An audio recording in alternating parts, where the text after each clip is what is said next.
सारी बात में बात यह है कि कौमी असम्बली में जब वो इजलास कर रहे हैं और कुछ बोल रहे हैं तो उन्होंने सारी बातें जो आवाम को इफेक्ट करती हैं उस पर ज़्यादा जोर नहीं दिया। और हम हमेशा यही बात करते रहते हैं कि ये लड़ाई at the end of the day in लोगों की आपस की लड़ाई हो जाती है। अवामी इश्यूज़ पर लिटरली एक सरसरी सी जो है ना नज़र वो डाली जाती है। जैसे आपने बारिशों का भी आप जिक्र कर रहे हैं, डॉलर का, these are the things that affect the people और इन पे बात नहीं होती और अपनी लड़ाइयाँ जो हैं वो चल रही होती हैं। खैर एनीवे, मूविंग ऑन, ये भी बताएं कि हुकूमत के बयानात और इकदाम बता रहे हैं कि वो अदलिया से महाजा राय के लिए किसी हद तक तैयार हो ही चुकी है। और लेकिन उधर पंजाब हुकूमत की पूरी फोर्स के साथ जो है इमरान खान भी तैयार बैठे हैं कि अब तो उनके पास सारी उनके हाथ में है चीज़ें, तो वफाकी हुकूमत को ज़्यादा चलने तो नहीं देंगे, लगता यही है। तो क्या अब भी खुद इलेक्शन की तरफ जाना कोई ऑप्शन नहीं है? देखें, ये जो सवाल है ना, इसके अंदर बहुत से सवालात हैं।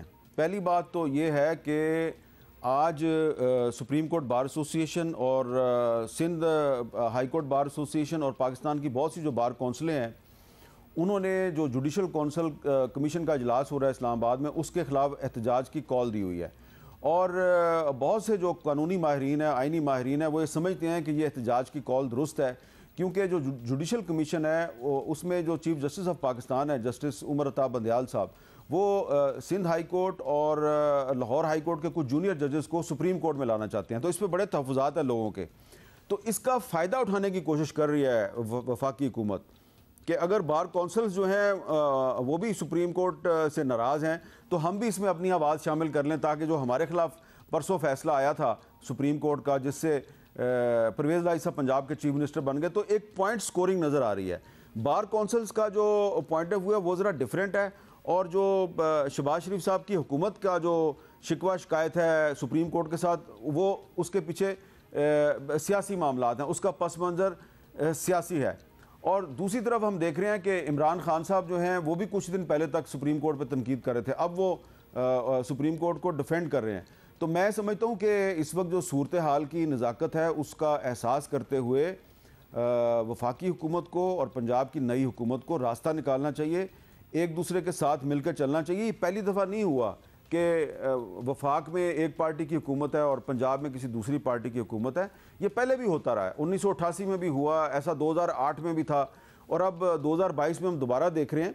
तो आप एक दूसरे से सियासी इख्तलाफ ज़रूर रखें, लेकिन मिलजुल के चलने की कोशिश करें। अगर आप मिलजुल के नहीं चलेंगे तो अल्टीमेटली आप दोनों का नुकसान है। ये नहीं है कि एक पार्टी का नुकसान होगा। पंजाब पाकिस्तान का सबसे बड़ा सूबा है, अगर आप पंजाब की हुकूमत को नहीं चलने देंगे तो पाकिस्तान के सबसे बड़े सूबे की आबादी की अक्सरियत आपके ख़िलाफ़ हो जाएगी, यानी कि शहबाज शरीफ साहब आपके ख़िलाफ़ हो जाएगी। और अगर वफाकी हुकूमत की पॉलिसियाँ जो हैं उससे पंजाब हुकूमत जो है वो खुश नहीं है और वो वफाकी हुकूमत को धमकियां देगी कि हम आपको नहीं चलने देंगे, हम वहाँ पे तहरीक अदम एतमाद ले आएंगे, तो उससे जो है मेरा ख्याल है कि वफाकी हुकूमत जो है उसकी भी हमायत काफ़ी है। सिंध में पीपल्स पार्टी की हुकूमत है, बलोचिस्तान में भी एक मखलूत हुकूमत है, तो दोनों तरफ नुकसान होगा। और सिर्फ आवाम का नुकसान नहीं है, रियासत का नुकसान है।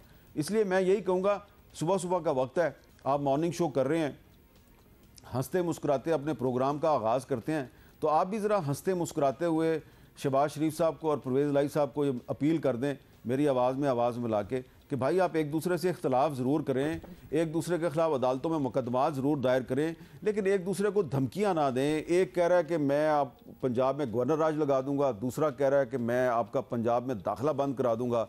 तो ना तो आप सुल्तान रही हैं, ना आप मुस्तफ़ा कुरैशी हैं, आप शहबाज शरीफ हैं और परवेज़ लाई हैं।